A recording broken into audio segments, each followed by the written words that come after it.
Joining us. I'm hoping we can get the room. Good morning.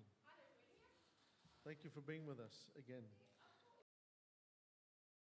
So I'm William Bird. I'm the Director of Media Monitoring Africa, and it falls to me to do the opening welcome, and then we're going to invite one of our other special guests and partners, Hendrik, to come up and say a few words before we have our first exciting panel discussion. So I do want to just note and acknowledge the litany of partners that we have. There's barely enough space on the stage, as you can see, and all of their logos are here. And that's because it really does take, never mind a village to raise a child, it takes a litany of organizations to run a Media Freedom Festival. And it's here, and we are just starting to take off. The first of 14 sessions over 3 days.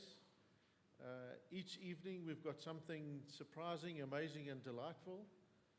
And you'll find elements of all of those things in each evening.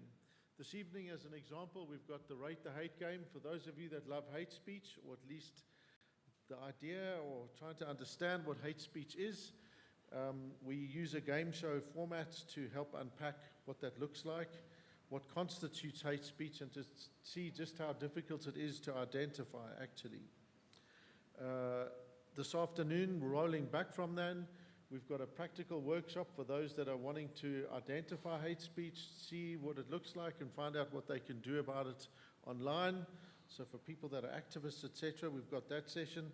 And then just before lunch, we've got a session looking at a G20. And that's really the goal of that, is to help people understand what the G20 is, why it matters. And we've got some experts who can answer questions that maybe we don't get to ask that often, like why should we give a flying banana about what the G20 is, and whether or not it's worth a flying banana, or whether America's just going to destroy all of it anyway. Which to varying degrees, of course, they already have. And then we'll be able to unpack all of that. And then we're also looking now, shortly, at this, in this first very exciting session, looking at issues around information integrity, taking the things from the Media 20 that were decided there, and how we work towards building an information integrity ecosystem. And these terms, for with them, hopefully you'll get a bit of a better sense of what they actually mean by the end of it. So it's a very exciting, fun-filled day. Tomorrow, again, loads of really, really ridiculously cool stuff. The evening event, we're trying it first. It's been tried. It's being imported all the way from Germany. The idea, that is, not the people. I mean, there are one or two that are there, which is always lovely because it brings diversity. And that's going to be a journalism slam.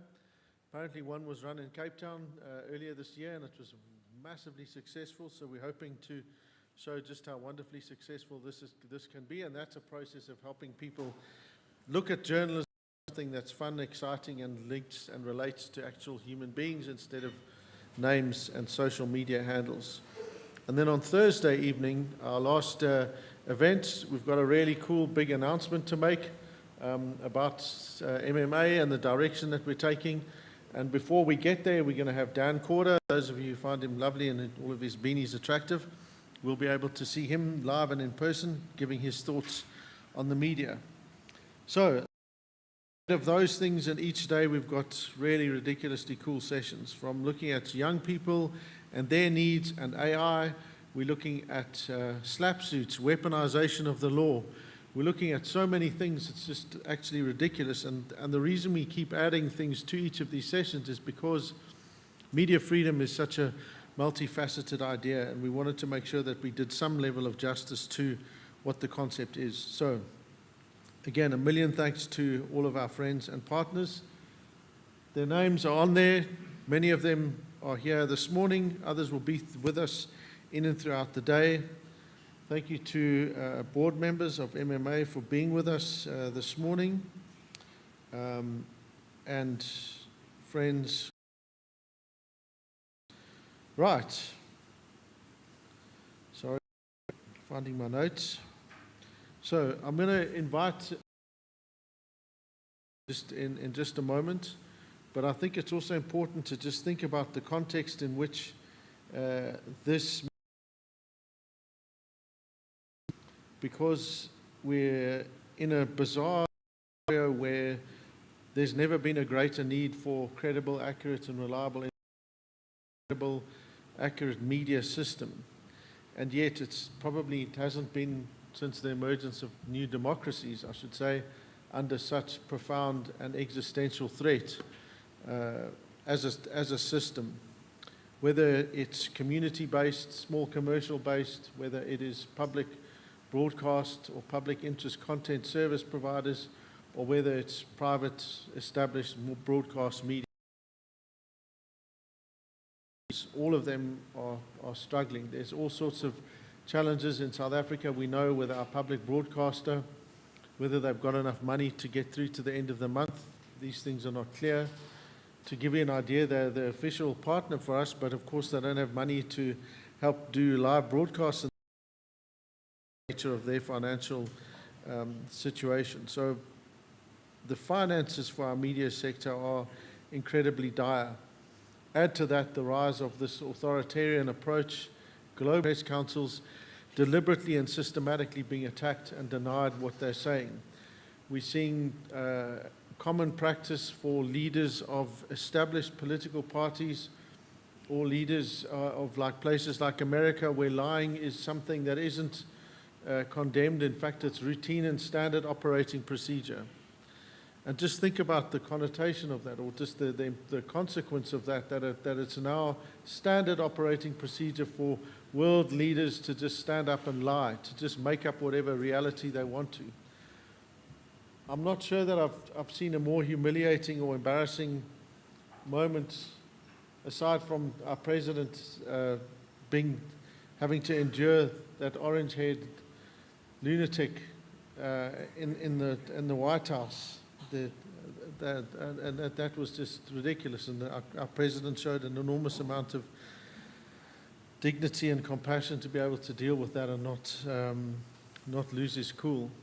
But I think equally humiliating was the President of the United States presenting before the UN General Assembly, where he went on a bizarre tirade and a rant and spoke all sorts of nonsense about things, and just fundamentally demonstrated how effectively you can get a live orangutan to stand up in what was once meant to be a UN order, something that stood for multilateralism, and to completely humiliate, diminish, denounce, and deny its value.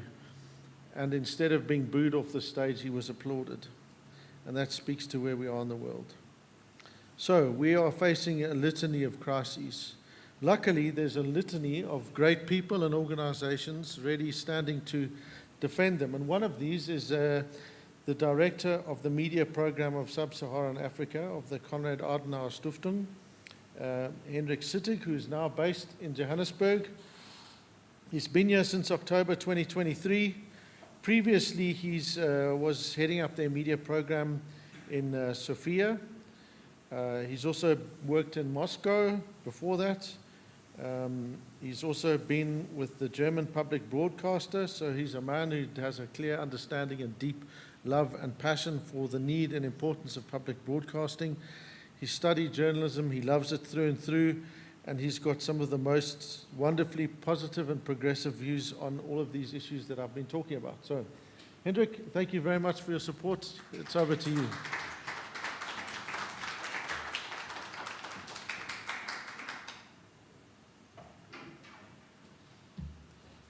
Thank you, William.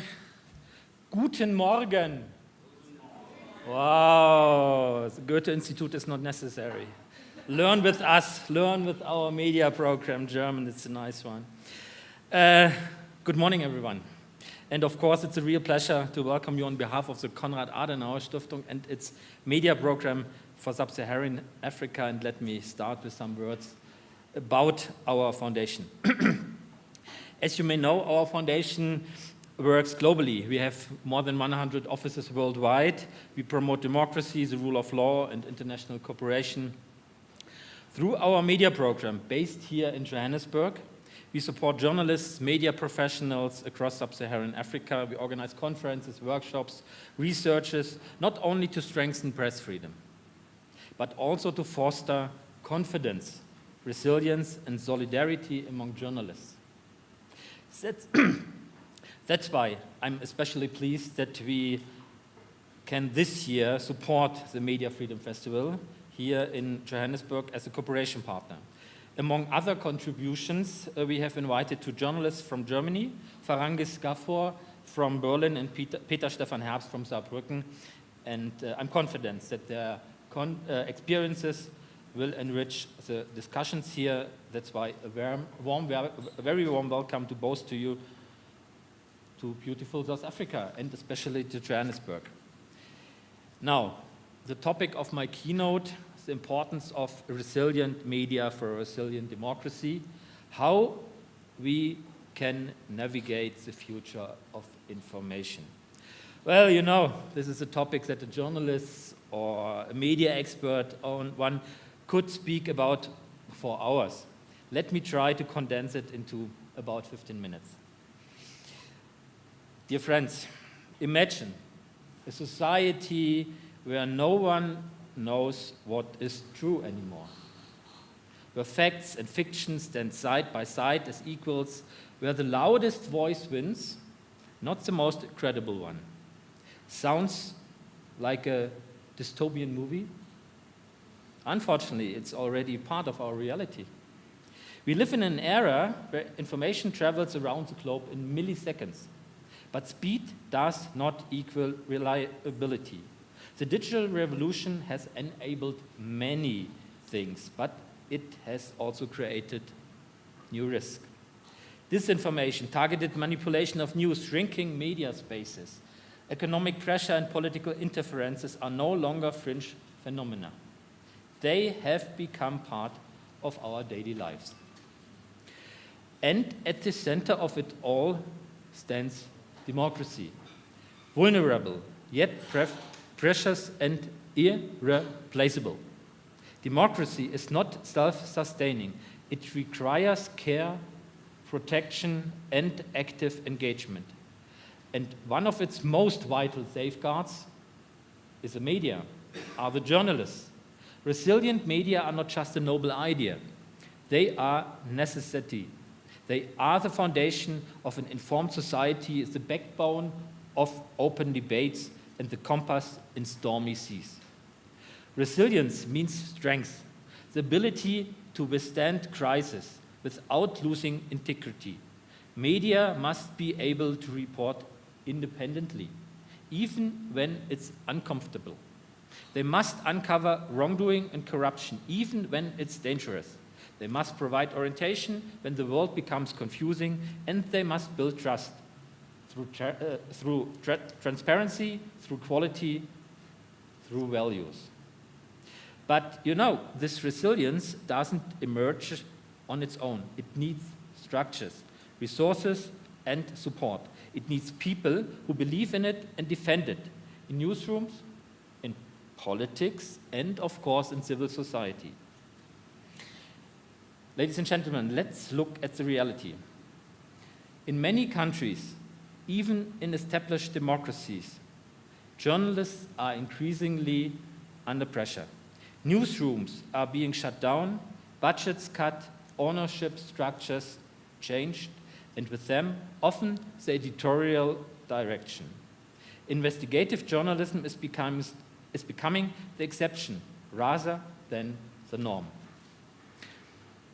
At the same time, we are witnessing a flood of disinformation, fake news, deep fakes, manipulated images, all just one click away. And on social media, the lines between opinion and facts, between journalism and activism are increasingly blurred. Disinformation is a digital plague of our time. It poisons public debate, divides societies, and is often weaponized, deliberately and strategically, by actors, you know that, like Russia, to destabilize democracies. And let me be clear, there are no alternative facts. A lie is a lie. And we must never accept a world where feelings outweigh facts or where truth becomes optional. Democracy thrives on pluralism, on many voices, many opinions, but the foundation of that pluralism must be truthful information. Without it, decision-making becomes dangerous, easily manipulated, even destructive. And here's the hard truth for all of us, even the well-intentioned. We all can become unwitting amplifiers of disinformation, so-called useful idiots. That's why awareness is key. We need to understand where disinformation comes from, how it spreads, and what it does to our societies. The algorithm of major digital platforms reward the extreme, the emotional, the polarizing. Nuanced reporting struggles to be heard. Those who shout are amplified. Those who reflect quietly are drowned out. This is a dangerous trend, not just for the media, no, for the whole society. Let me turn our attention to Africa, a continent that is often underestimated, at least from our European and, let us say, global north perspective, when it comes to media innovation and democratic development. Yet, it faces some of the most significant challenges. In many African countries, journalists are not just conveyors of information. They are often the last defenders of truth. They work under difficult conditions, with limited resources, under political pressure, and sometimes even under threat to their lives. And yet, some of the boldest and most innovative media projects in the world are emerging here. I'm thinking of investigative platforms that expose high-level corruption, or of local radio stations in rural areas that serve as the only reliable source of information for many people. These media outlets do more than report. They strengthen communities, promote education, and create space for dialogue. But the challenges are immense. In many countries, press freedom and journalistic independence are severely restricted. Internet shutdowns, arrests, intimidation, and censorship are part of everyday life for many reporters. At the same time, there is often a lack of technical infrastructure, training opportunities, and financial support. Dear guests, what can we do? First, I think we must strengthen independent media. It starts with financing. Media outlets that rely solely on advertising are easily drawn into dependencies on clicks, on corporations, on political interests. We need new models. Non-profit journalism, public service media, funding programs for local and investigative outlets. And all of these must be transparent and free from state control. So that support becomes empowerment, not influence. I'm thinking of small newsrooms in rural areas that achieve great things with minimal resources, or of investigative teams that spend months uncovering corruption. This work is precious and often at risk. It deserves not just applause, but concrete support. Let me take a moment to focus again on Africa. Africa is not only a place for challenges, it is also a laboratory for new forms of media resilience. Precisely because conditions are difficult, creative solutions are emerging. Mobile journalism, community-based media, innovative fact-checking initiatives. These initiatives show that resilience is not just a matter of resources.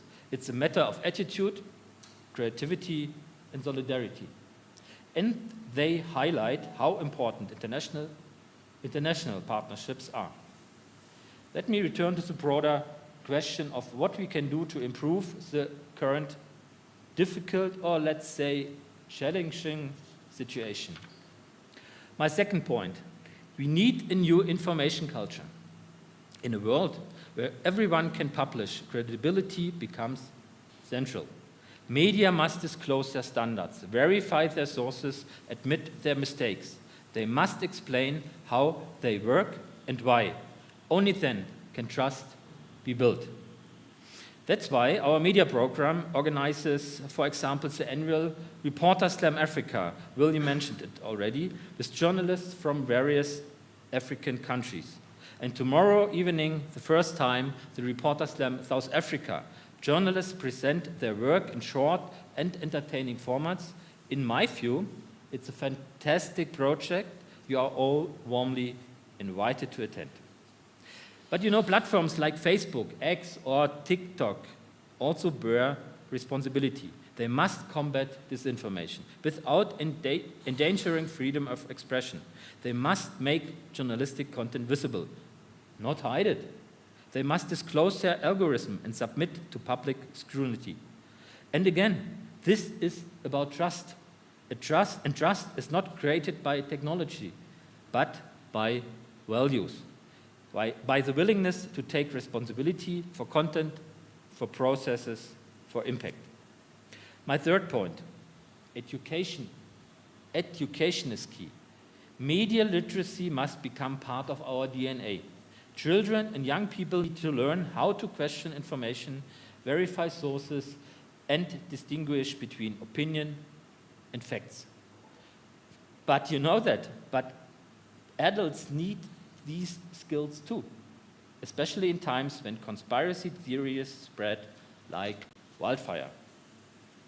I recently spoke to a teacher who teaches her students how to analyze news. She said, the kids are curious, but they need tools. And exactly, this is the point. We must provide those tools in schools, in adult education, and in the digital space. We recently published a comic book, a media education project. A young investigative journalist and her colleagues are on a dangerous mission to expose corruption, risking their careers and safety.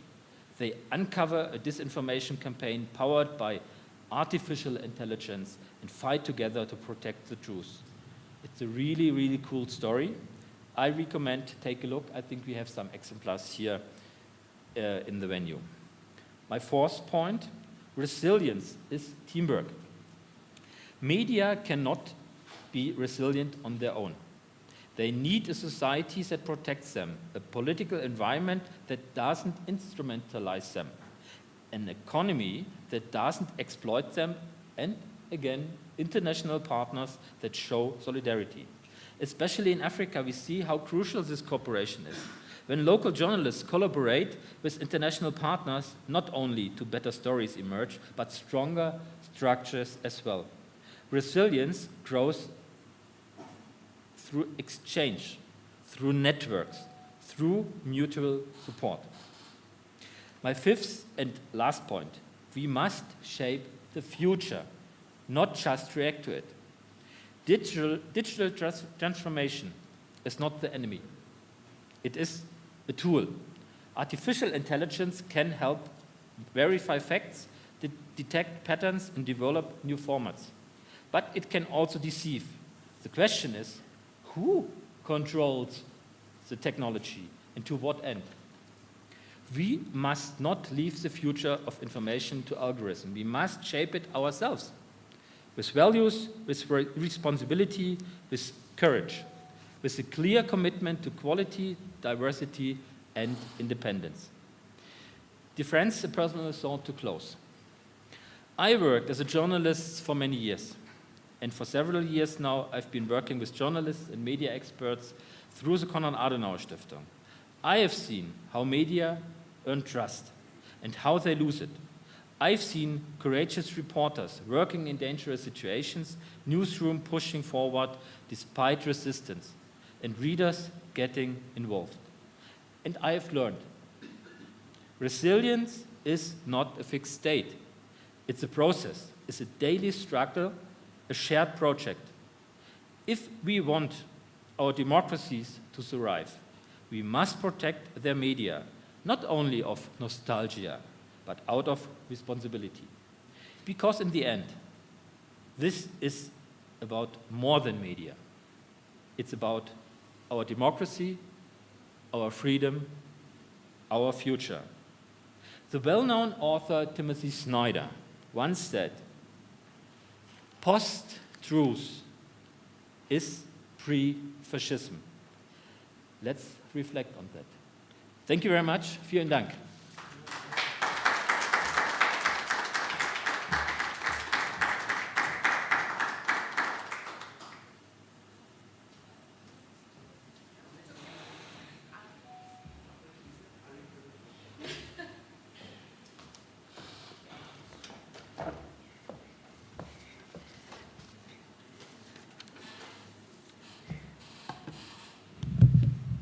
Hendrik, danke Bayer, I think.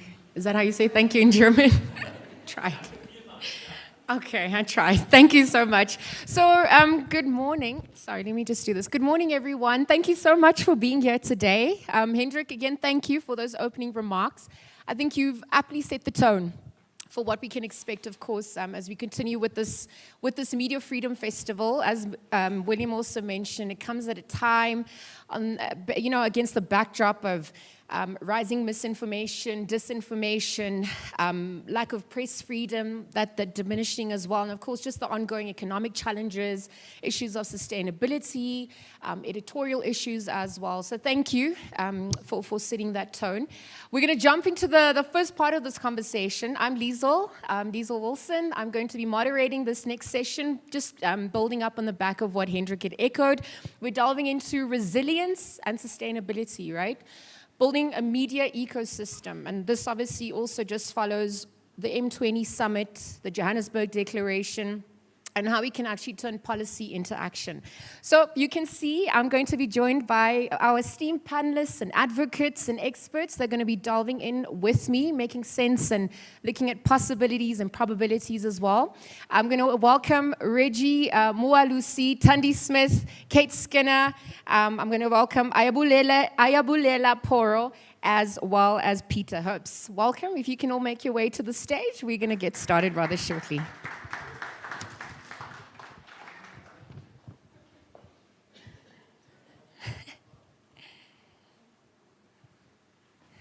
It's free seating. Please, yeah, choose your fighter.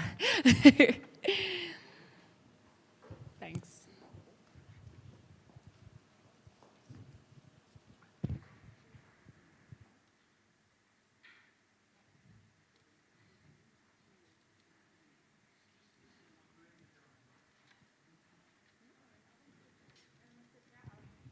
You can take my seat, no problem. I'll stand.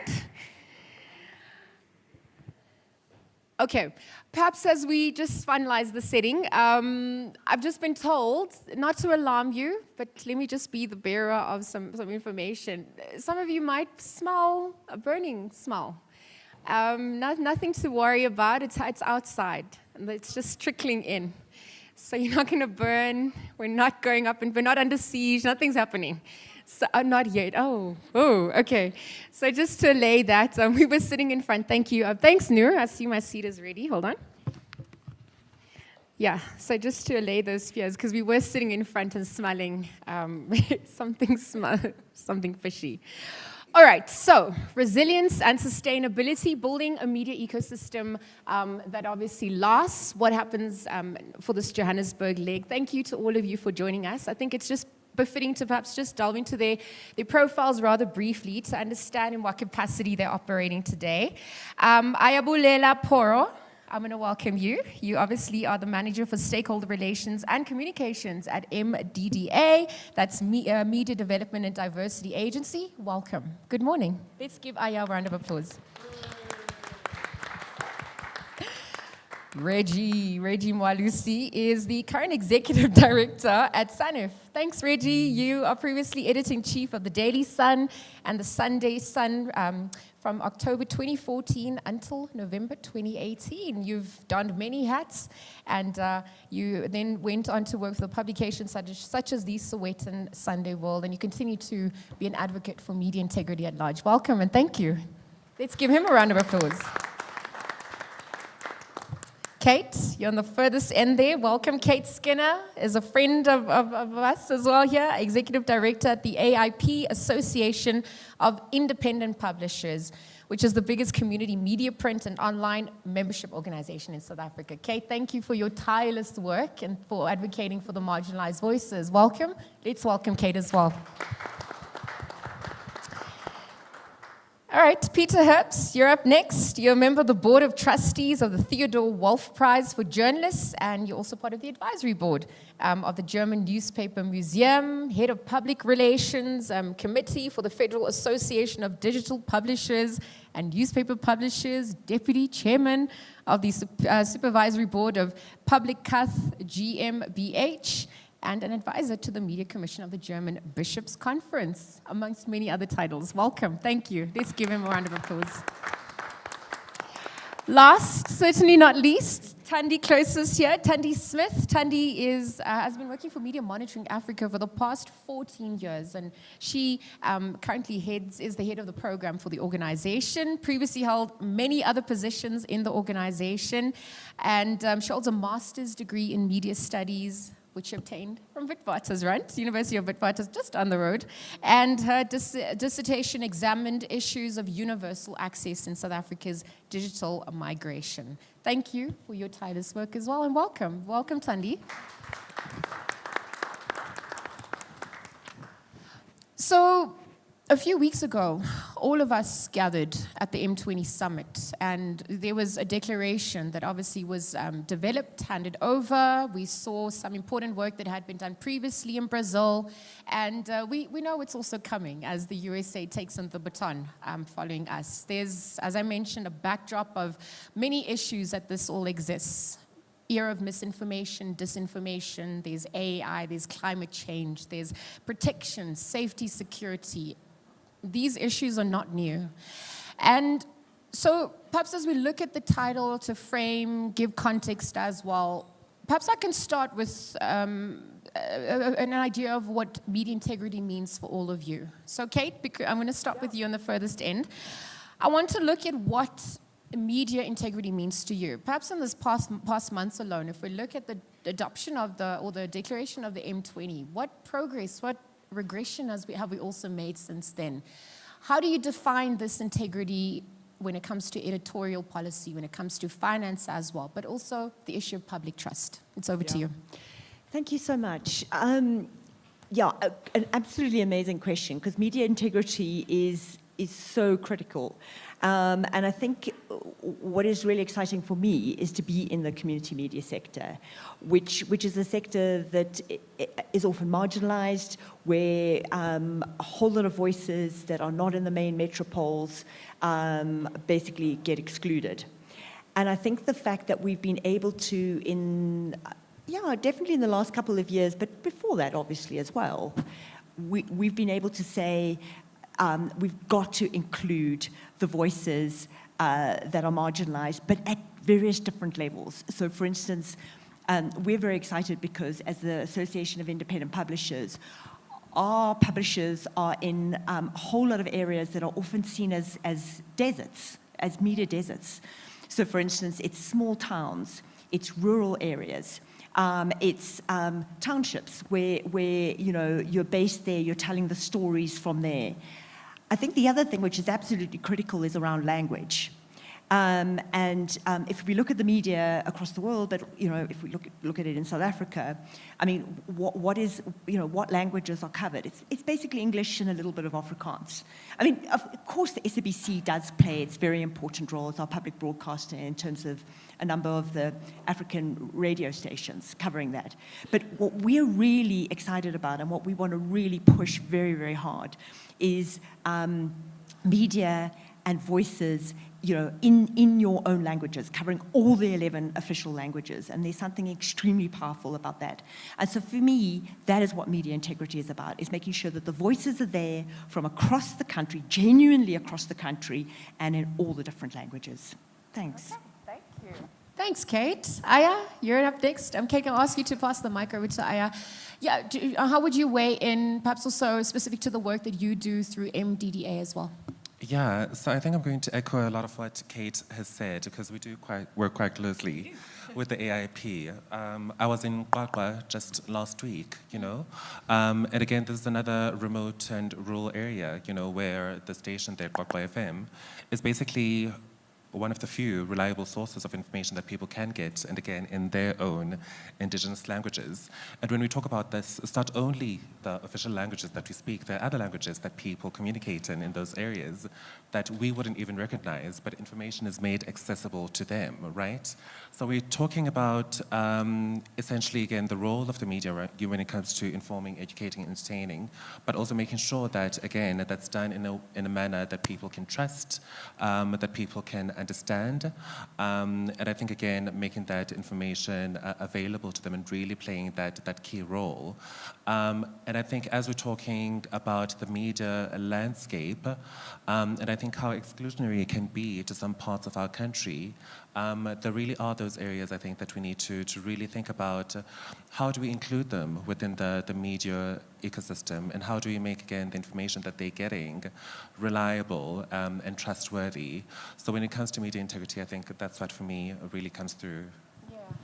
I mean, honing democratic spaces is about inclusivity, equity, equality, and so just to the point that you and Kate have made, you know, it's language representation plays a huge role. And I think, again, in a country with a complex history like ours, I think the challenge is much more, and therefore we need to take it on and make sure that we apply ourselves really diligently, because it's not just, you know, as equitable as we'd like to see it, you know. There are many far-flung areas, and there are really cases where people are just cut off from the main cities. And it's really about then how do we reach them, and how do we reach them with the right information? Absolutely. It's actually, it's nice to see that our panel is actually diverse. It's a good start. It's a microcosm of a macro, perhaps. But Peter, thank you so much for your time as well. I know that in your capacity, obviously, you've got so much insights into Germany and perhaps the EU as well in terms of recommendations. Tell us a little bit more about your idea, your perception, your interpretation of resilience and integrity for media at large, and how you aim to you know, hone that through public trust, and given the backdrop that we've also cited. If you talk about today and the future, sometimes it's good to look back into the past. The Saarbrücker Zeitung is a regional daily newspaper in the southwest of Germany. And it was first published in 1761, so it's one of the oldest newspapers in Germany. Today we have a circulation of 86,000 print, and we have up to 2.5 million unique users according to Google in the internet. So all this sounds good, but we have a lot of problems. We have also a lot of problems in Germany. If you were founded 1761, I didn't work there from the beginning, but the history is very interesting. There was, it's sometimes, you know, it's, I'm editor-in-chief for 21 years. Sometimes it feels like 264 years, because the problems are so difficult at the moment, also in a country like Germany. For example, in the past, there was a friend of the German emperor, Kaiser Wilhelm II, and he was a steel billionaire, and he offered the publishers of Saarbrücker Zeitung 50,000 gold marks to fire the editor-in-chief. They didn't do. We'd been under a dictatorship of National Socialism. The editorial team was in exile. After the war, we had French censorship. Not all the Allies did good things when they came to Germany after 45. We were state-owned, privatized 1969, so for Germany, very late. But if you look at all these, we had a lot of trouble, a lot of problems in the past, and we survived everything. This makes you a little bit hopeful for the future. At the moment, in my opinion, there is one main enemy for journalism in Germany, and this is Google AI. Google AI is more important than everything else. Google AI changes the world. In the past, Google was friend and enemy at the same time. And now it's become the hardest enemy in history, also of the Brücker Zeitung. In some cases, the past was much more dangerous, but now it's a question about, do we have a future if Google AI goes on like it did in the last months? If it goes on, and if there is no regulation, there is no way, I'm sure, to get trust and all these things. Because they create a world you don't need journalism. And this is the dangerous thing. And all the people are looking for truth, but they are using Google. And this is the main problem in Germany, I think in Europe. And we have to do something. I only will do one thing, I'm sure.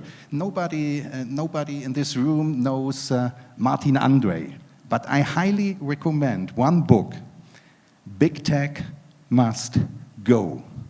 This is the most interesting book I read in the last 10 years. I can highly recommend this book. It's a very interesting story, and if you want to have trust in the future, you have to do something against big tech, not only against Google. If you want to have truth back from people they don't have at the moment, you have to do something against big tech. And this is one, I think, of the main goals for the next years. Thank you. Yeah, thank you so much, Peter, for that context as well. Perhaps also providing some hope in, given your own history and looking back in hindsight as well, that has lots of lessons that we can learn for the future. So Reggie, this is where you perhaps can weigh in. I mean, South Africa is part of the global south as well, BRICS, just influencing the global agenda. Talk to us about your interpretation of what media integrity looks like, how you measure resilience. Have we regressed? Are we progressing? No, good morning, thanks, Liezle. Look, man, we are unfortunately in stormy waters. I mean, if ever you look at the Johannesburg Declaration of the M20, let's for instance look at the first two being information integrity, where we touch on disinformation, which is a global problem. And then the second one, we touch on the safety of journalists across the world. And then the safety of journalists at the time, I mean, we were talking almost 300 journalists killed in Gaza. We are talking the jailing of journalists in Egypt. We are talking journalists running away in South Sudan. We are talking journalists being killed in Colombia, Mexico. We are talking journalists being killed here in Angola, all of those. And then we come back home. When we come back home, you realize, I mean, what happened last week with someone as senior as a police general who's talking about journalists in that manner. So as an industry, as I sit here representing SANEF, the one thing that we are quite clear about and that we know is that we are not perfect, but we are also not above the law. But for someone to come and say that in Parliament and abusing the privilege that they have, and not bearing in mind that whatever you say, particularly when you are in a position of power, there are bodies such as, for instance, Reporters Without Borders. Reporters Without Borders, if you look at their latest report, they rank us high up across the continent. We are only being beaten by, I think, Namibia and Mauritius. So when a general says something like that, we immediately drop. So the issue of journalists, I mean, what he said, and also mentioning the name of a journalist, does not only take us back. To your question, we are regressing. I mean, we are dealing with a whole lot of other issues. As we try to wrap our heads around about the closure of another publication in South Africa, the Financial Mail, and then we say we still have green shoots of other online publications that are coming up, that are growing, then we say, okay, maybe the question of sustainability will continue to have this conversation. But also we obsess about journalists going out there and journalists being safe. And journalists, I mean, what we are seeing here, we are seeing that increasingly, as we keep on talking and talking and talking about, for instance, the safety of female journalists online, but there's nothing happening. In fact, it's increasing.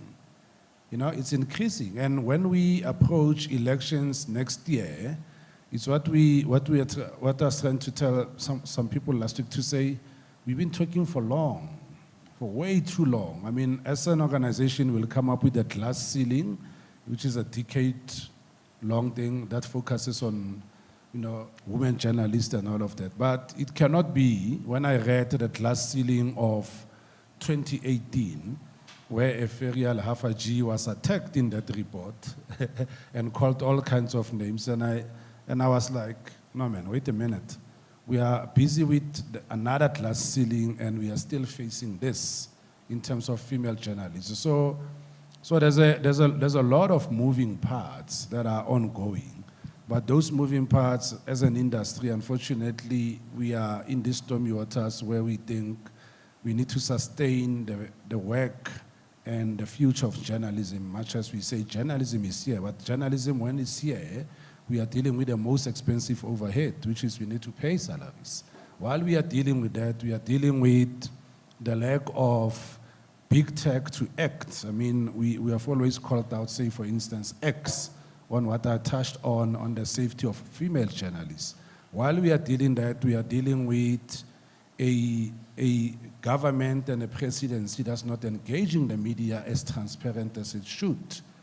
While we are dealing that, we are dealing with the worry of journalists covering elections, like the previous elections, journalists going into a political rally and women are abused, or their cameras are taken from them in Tembisa. So these are all the moving parts, and they are the moving parts that say to us as an industry that we need to look at the man in the mirror and say, perhaps what we've been doing and saying is not yielding the kind of results that we want. So if you want to see the continuation and the success of the Johannesburg Declaration as we hand over to our American friends, we need to say internally as a continent, as the Global South, these are the issues, but how best are we going to approach them?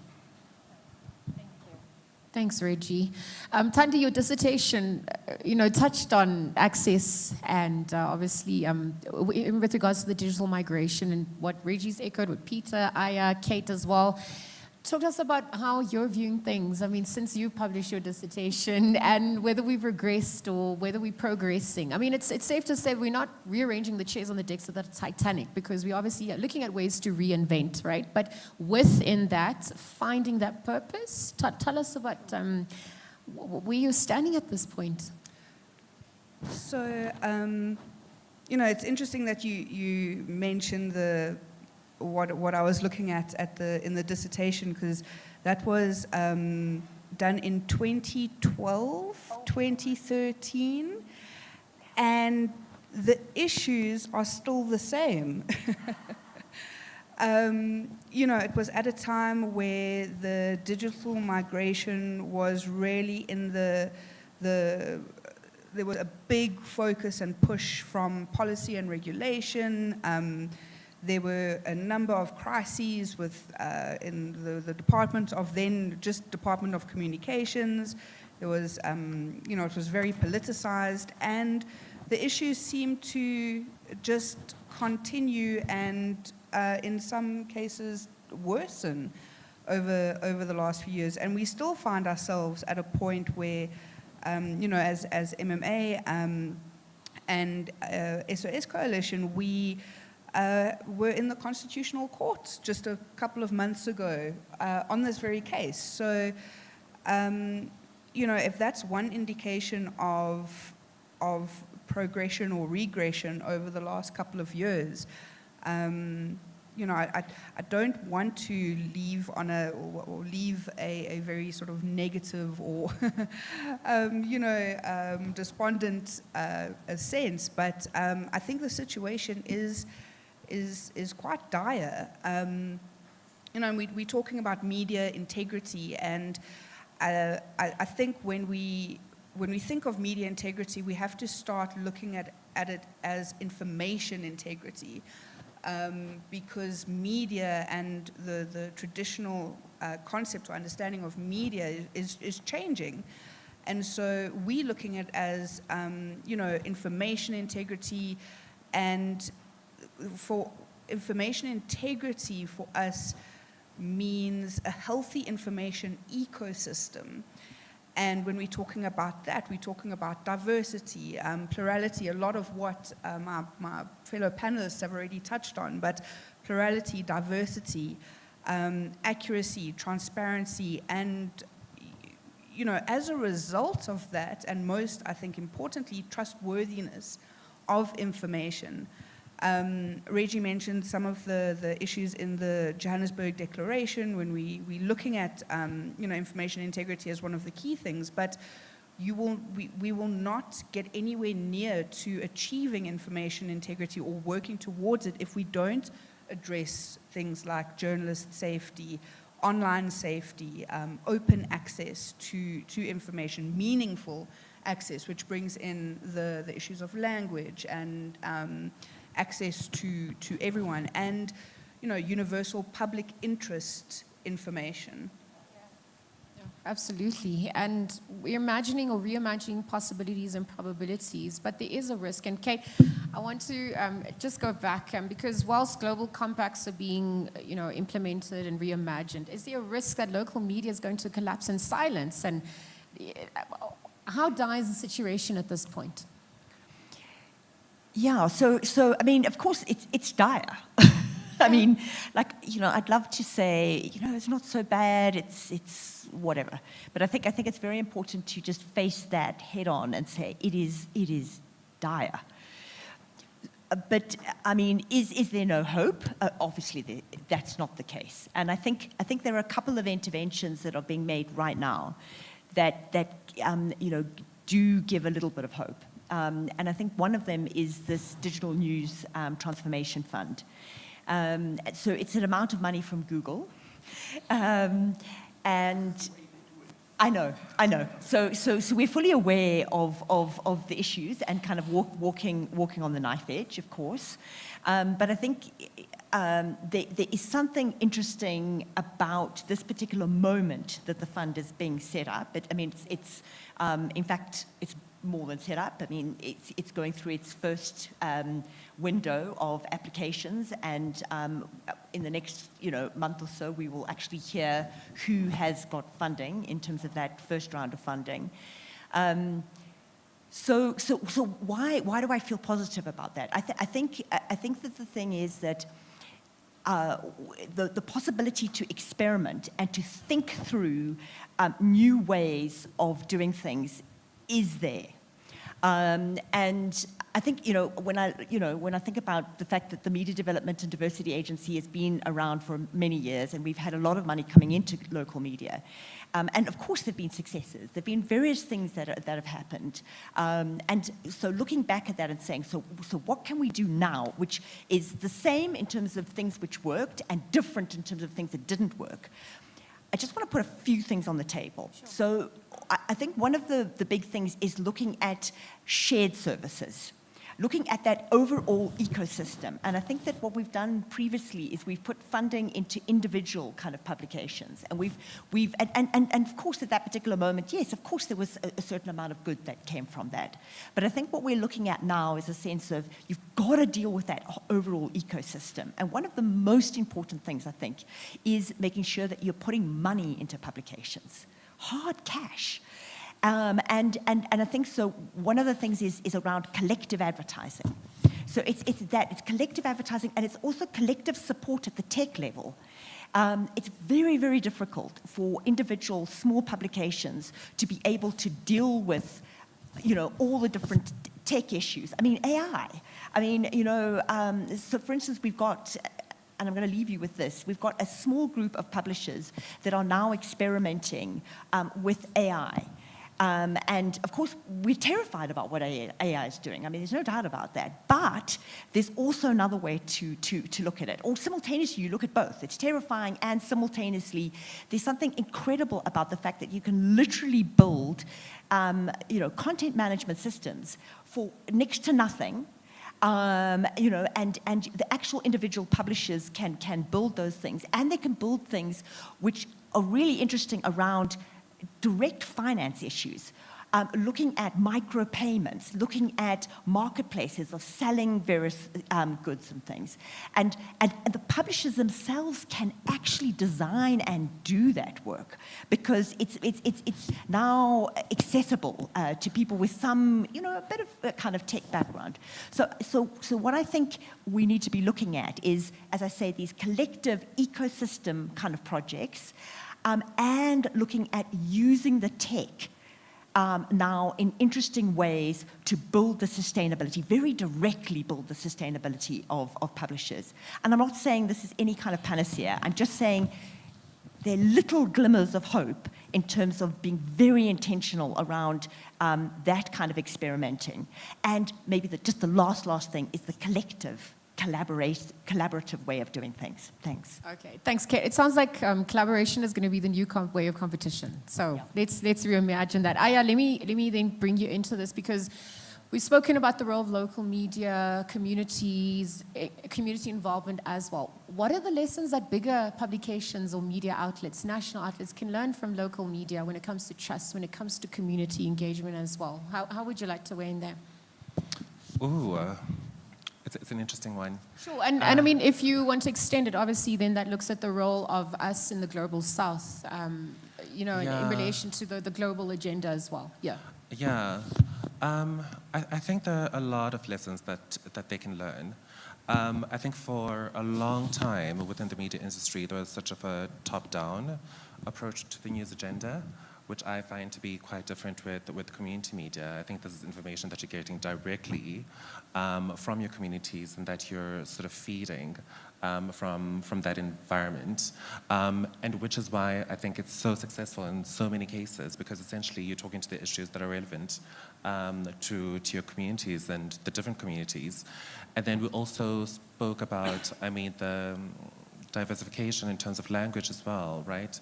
Being able to rely on other mediums outside of English or Afrikaans, whatever it may be, to really gain some of that information. Vice versa, I think there are also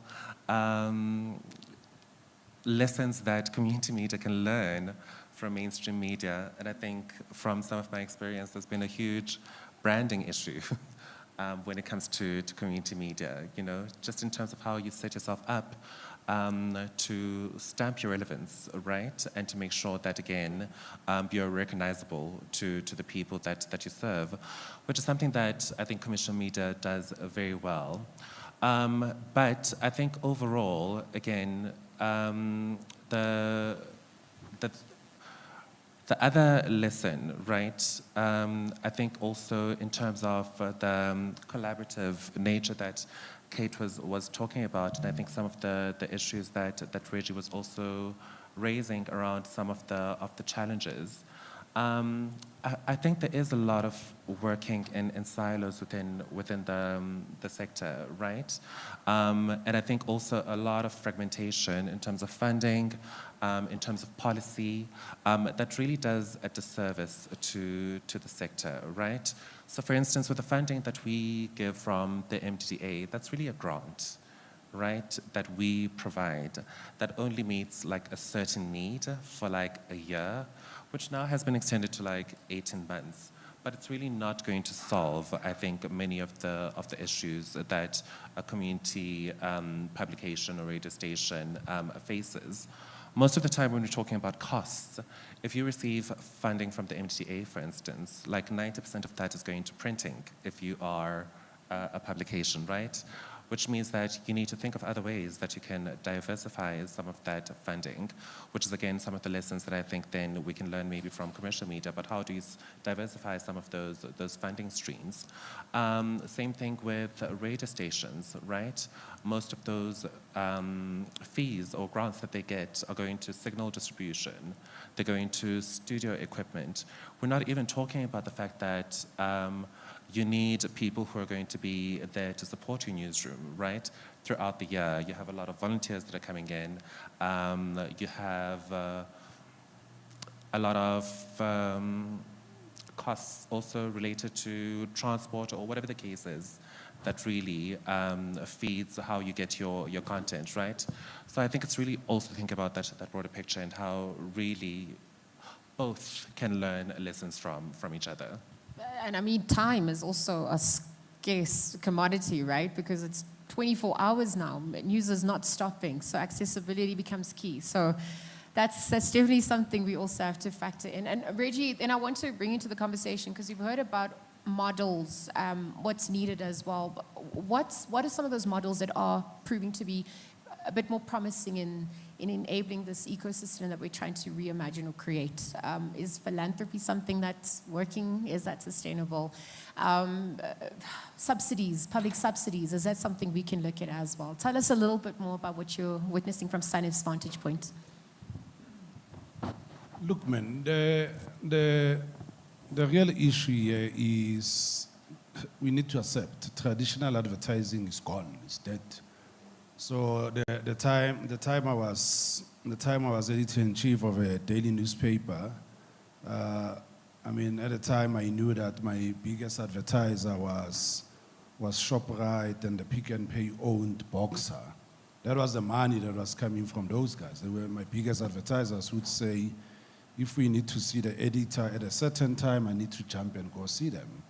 You circle back, 6 years later, that model is gone. There's still advertising, but I mean, if you pick up today's The Citizen, The Star, or The Sowetan, there's less advertising in there.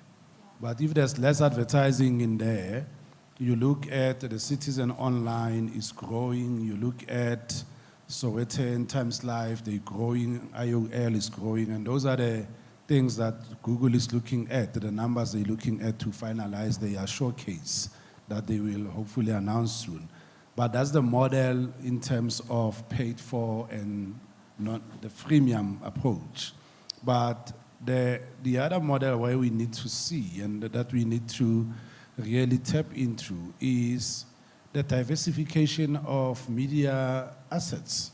So journalists by their nature, they hate talking about money. They don't like talking about money. But unfortunately, money moves and money pays for this. So someone can say to you, we are a digital publication and so forth. But when you look at the numbers of that digital publication, they're not sustainable in terms of salaries. They're not sustainable in terms of investing in the branding, in terms of the software, the hardware, in terms of expanding, in terms of having more journalists on the ground. So the models that are there, much as part of the D&T fund that Kate is talking about, it will be interesting to look at the list, Kate, of the guys that we have approved in terms of community media. Yeah. And then once I see that, then we need to see the reasons to say why was this entity approved to get the funding. Because once you are approved, the question you need to ask yourself is, I got this grant. Am I going to come back next year this time around to look for another grant? Or when I report back in the next year, I'd say, here are the numbers, this is what I've done, and this is what I can bring to the table. When you look at community radio is having the toughest of times. And you look at the SABC, you would think at the SABC, the radio station with the most numbers should be the one that is mostly commercially viable and making money. But unfortunately, Ukhozi FM with almost 6 million listeners is not. And when you look at the radio station that's on top, that's making money, you'll be surprised that how come is this radio station at the top? How come is 94.7 beating Ukos in terms of the numbers? But that's the reality. So you can imagine also the fragmentation that community media also faces. And we've been calling as well for the unity of community media. Because how come in one township where the disunity is there, then we have free radio stations? And you ask yourself, how did ICASA approve this? It's free community radio stations for this, I mean, for your community of what? Maybe 400,000 people? So there's that lack of collaboration. There's a lack now, Aya and Kate, of the sector speaking with one voice. Where when you speak to the private sector, they say, Reggie, we'd like to go speak to someone, but where do we go? Who do we speak to? So there's the pulling together of the resources, and once you pull together these resources, then you say, this is where we can go and get the money. And this is where, I mean, I was telling a chap who runs a community outfit in the Northwest where I'm from. I was saying to him, for crying out loud, I know you're a journalist, but if there's an opportunity, the business next to you, the guy is saying, no, I'm selling, and you can take over and sell the toilet paper that I'm selling. Go for it. And I was giving him an example that by the time I was leaving Naspers was buying Novas, which was producing toilet paper at the time.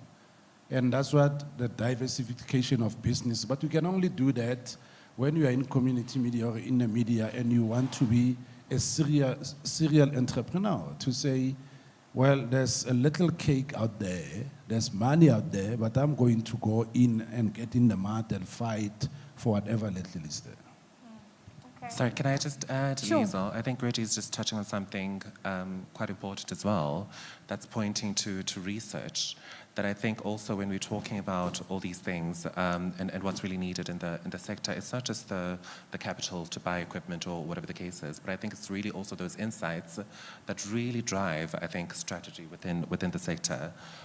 So the MDDA, for instance, has been around for the past 30 years, right? But we haven't done a recent media index to really understand the impact of all that funding and really what media diversity looks like in the country and what the standard is and whether we're close to that or not, right?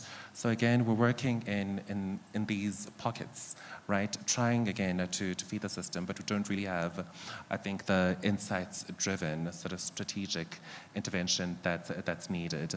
We did do a study on sustainability in the sector, which only showed that, I mean, I think only 7 really media outlets were sustainable in the sector, and about 74 were partially sustainable, which is again scary, right? But the questions are then what happens after that, you know? And I think there's a lot of funds that's really needed to be directed towards gaining those insights through research. Yeah, thank you for that. Because actually, Peter, I wanted to look at the unique challenges that emerging economies face, right, in relation to the global agenda, the global policy. If we look at the role of the EU, then what it should be playing, perhaps given the economy, the size, the access as well, and taking up these MMCs. Tell us a little bit more about the insights you've garnered there. I think this is a very important point of the discussion, and it's very important that journalists talk about money. Because without money, there is no independence.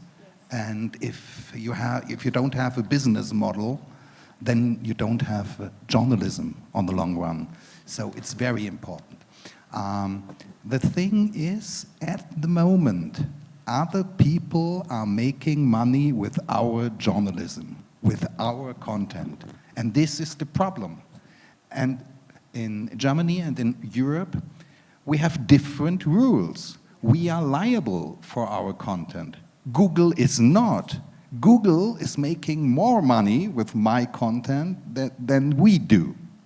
So we have to fight for our content, we have to fight for our rights, and it's not good if Facebook, if Google, if all the others have their internet. We have to free the internet. I want my internet back.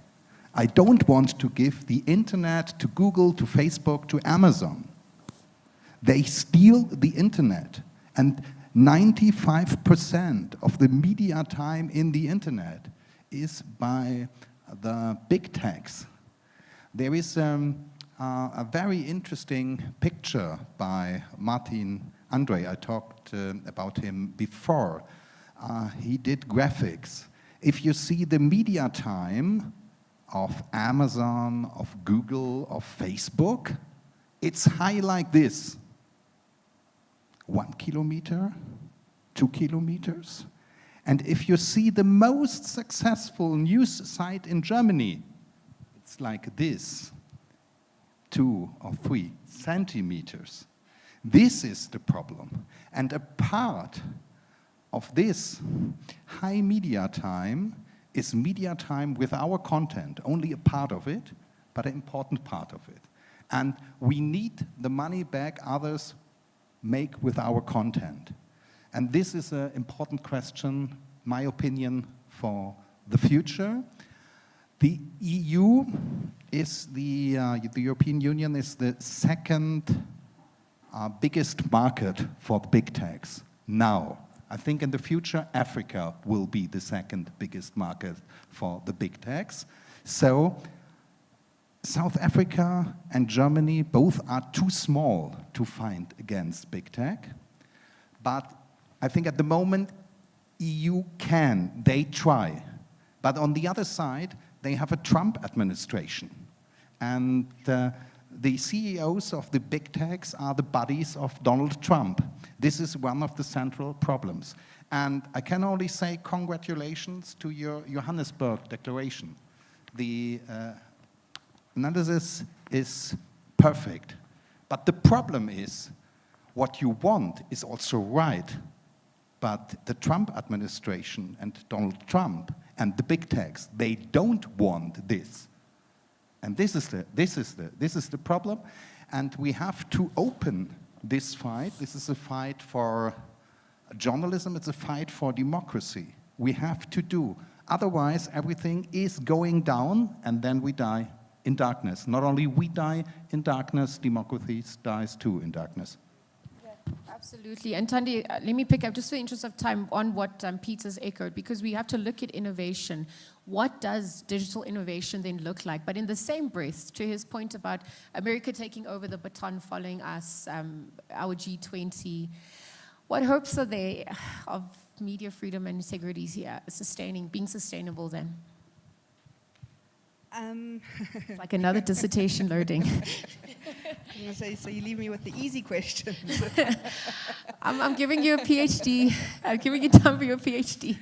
No, I think, in all seriousness, I know we are doing a lot of work in order to set up the M20 as a working group for the G20 handing over to the US next year. I know that, MMA and SANEF are involved in, in that administration, and there has been a lot of interest and willingness, as well as, commitments from our politicians and leaders in terms of taking the issues, not only tabling them at the G20 here, but then extending and carrying over the issues to the G20 next year, and having it as a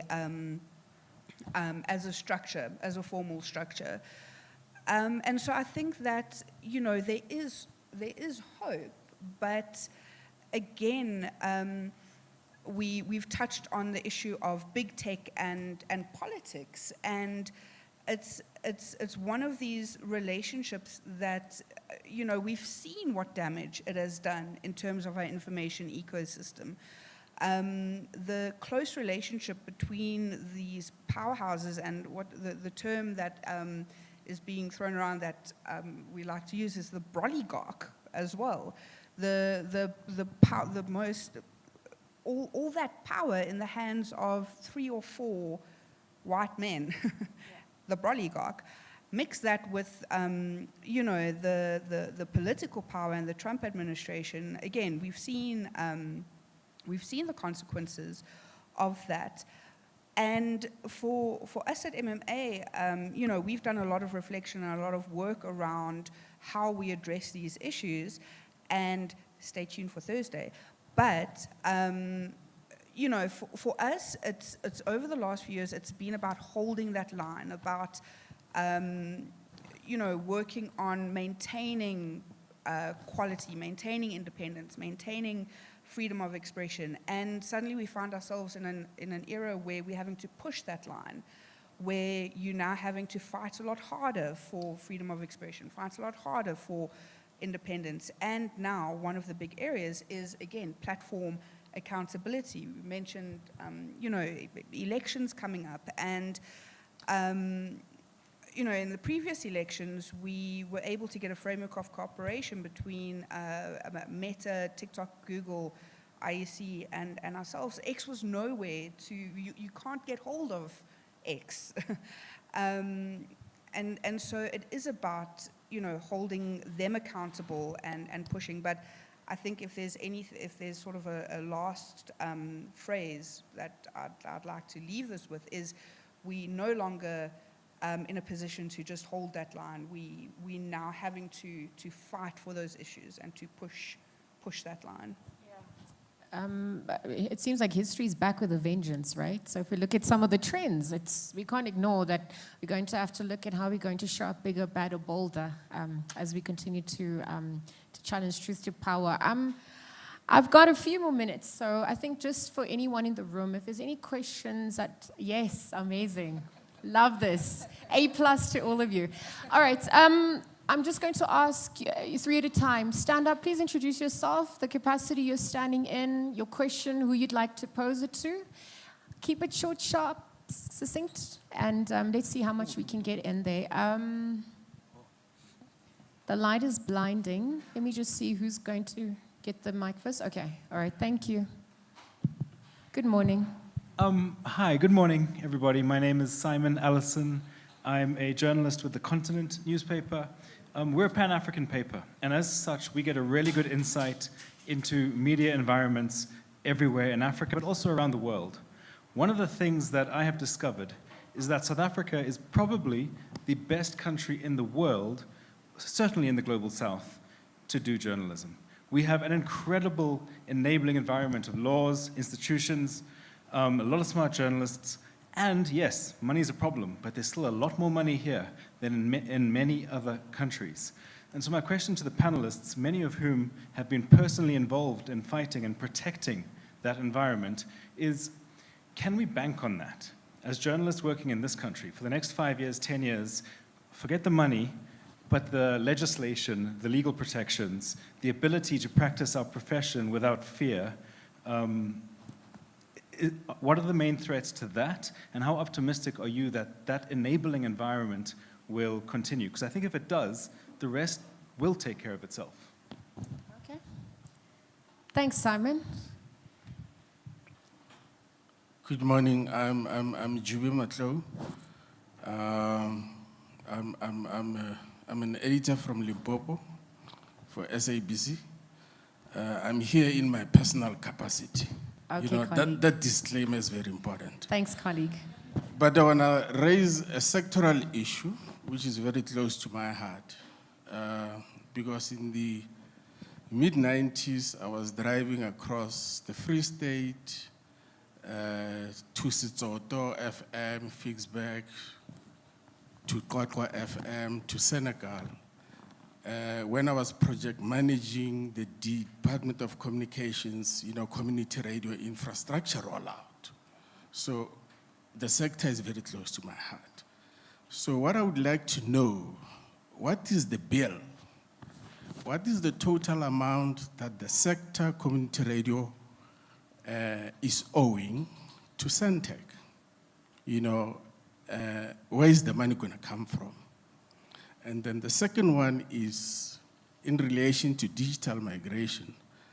The community radio sector, is it going to rely on free-to-air broadcasting, or is there an avenue to venture into online and issues of accessibility and data? Thank you. All right. Thank you. Thanks for that twofold question, Jimmy. Oh, no. One more, and then okay, we'll give thanks. the panelists a chance to respond. My name is Themba Sputukele. I'm a recovering journalist. Very much so. Yes, I am.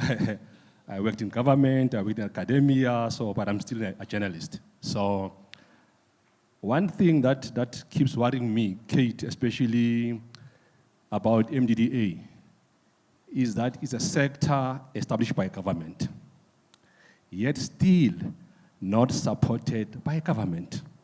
I'll tell you why.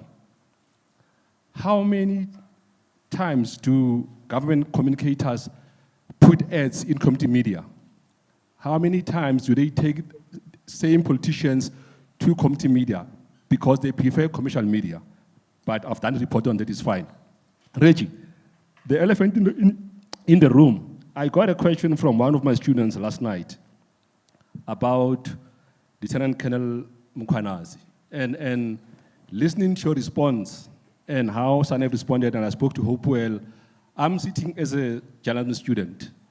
What's the way forward? Because I'm thinking that whether he's right or wrong, and you started prefacing your paper by saying, we are not perfect. Yes, you are saying that there are a lot of charlatans masquerading as journalists. What are we doing with that? So are we going to say he made an allegation and it ends there? And on the flip side of the coin, I just want to ask another question on behalf of government communicators.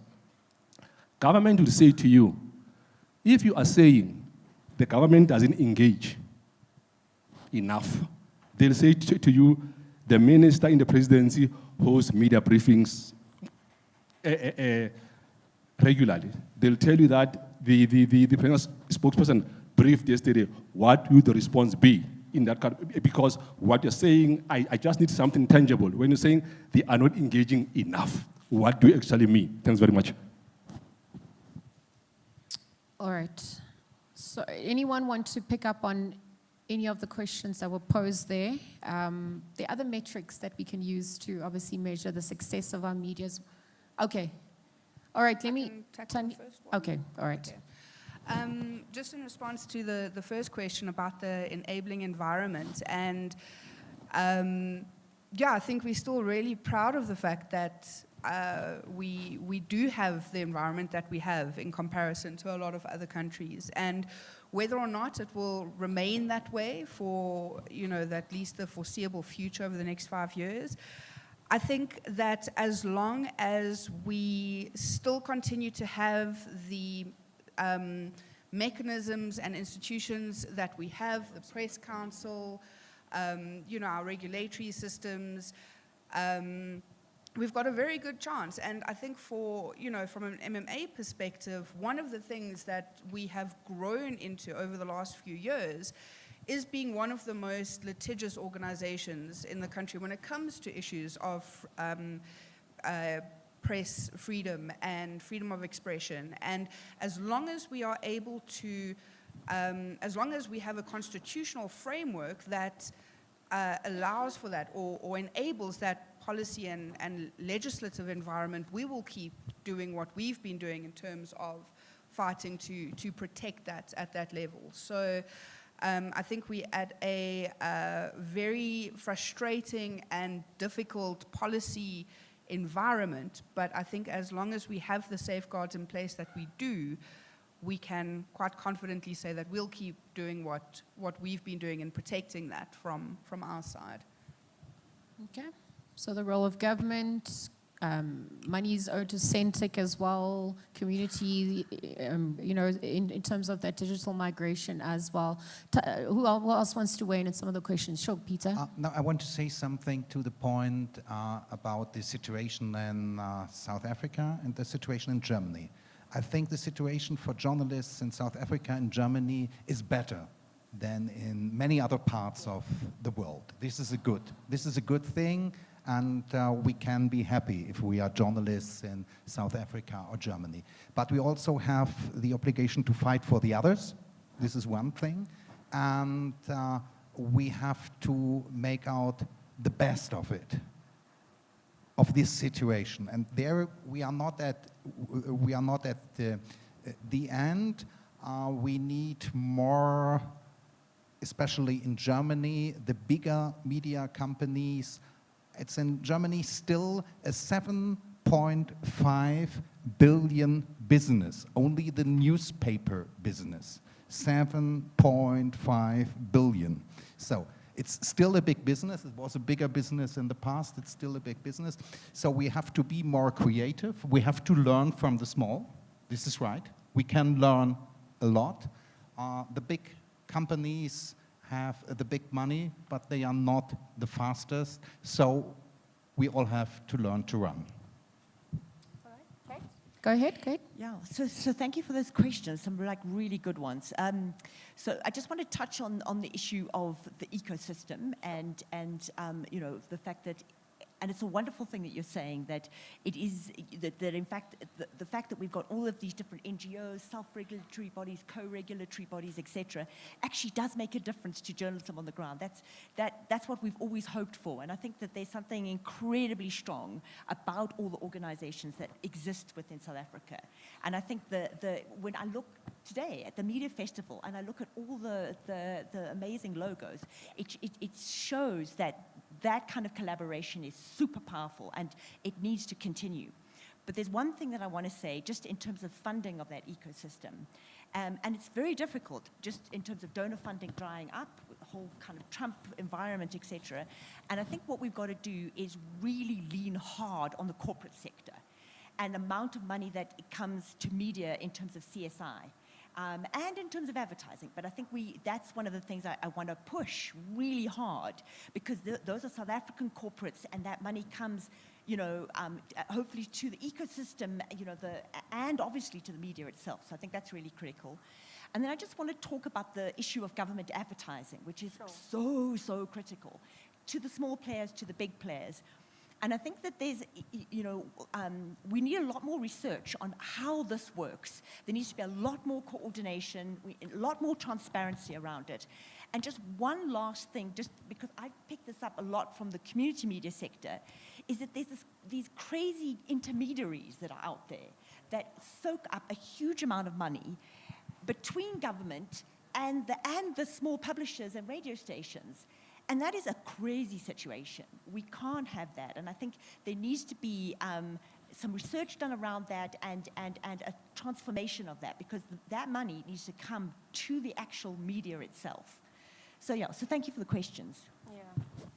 All right, the conversation is going to have to continue, perhaps outside, even on social media. I just want to remind you the hashtags are hashtag MFF 2025 or MF25 or hashtag Media Freedom Festival. But in closing, this is your 30-second elevator speech. And perhaps you could echo some sentiments as we set the tone for the rest of the festival. What are your expectations as well from here on two?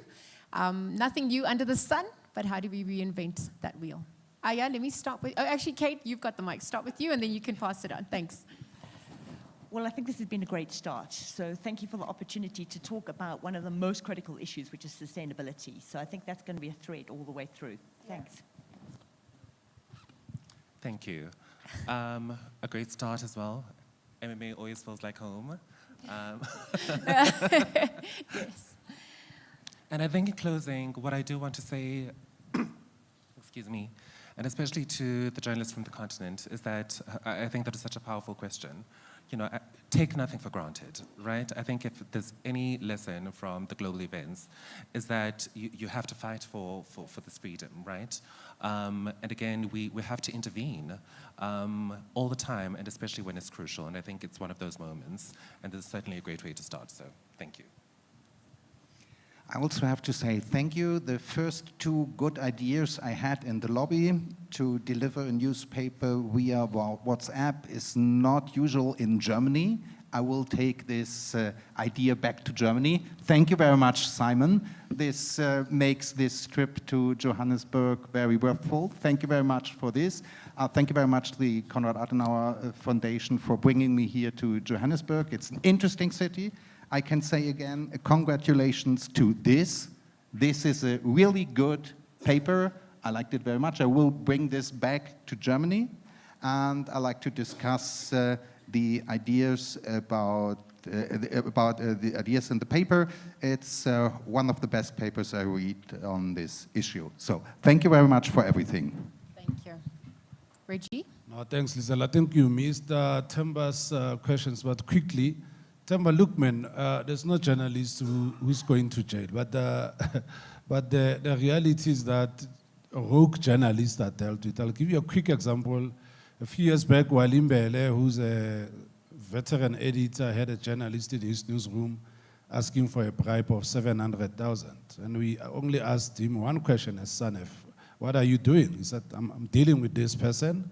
And he dealt with that journalist. So we're waiting for that evidence. Once it comes, the editors of the mentioned publications are members. And at that point, once we have that evidence, we'll deal with those rogues. So that's the first part. And then government relations, look, we're not going to sugarcoat or apologize as SANEF. If the president doesn't want to speak to the media, we'll always lambast him. We'll always call him out that he needs to come out and speak to the media. We're not going to be apologetic about that one. His ministers, GCIS, is a question of the left not talking to the right because we always have meetings with them, but nothing is coming up. But my 25 seconds, I think everyone must come on Thursday night. It's always the exciting look forward to, an exciting announcement. You look forward to that. But today and tomorrow, interesting panels, interesting topics, and I just hope that we can do the big step, taking it forward. Thanks, Reggie. Thandi, last All but right, not in least. closing, yeah, I think that we have not lost hope, because otherwise we wouldn't be here talking about these issues and working on these things. And, you know, for us, it's about working towards open access, meaningful universal access. It's about being safe online, journalists, audience, children. It's about online safety, and it's about information integrity. Again, it's about pushing the line and not holding the line. And as long as we are, you know, striving for that open, trusted, and accountable information for everyone, I think we are setting the right tone. And I think we'll see a lot more of that over the next few days. And really looking forward to the panels, the events, some exciting announcements. So, yeah, thank you very much. Thank you. You all do a great job of teasing what is coming over the next few days. So thank you so much. It's clear that the Johannesburg Declaration gave us a compass, and we need to keep building on that momentum, that M20 initiative, so that technology can support truth, it doesn't erode it, and obviously we can maintain our democratic spaces so that the work can be done with all of us in mind. So thank you to all of you for being part of the conversation starters. We're going to hand over the baton to the next session. As I mentioned, hashtag MFF 2025 is how you keep it going on social media as well, or hashtag Media Freedom Festival. Thank you. Ideas must continue and the work must be done. So we're looking forward to more collaboration, which is the new competition that we're going to subscribe to. Thank you.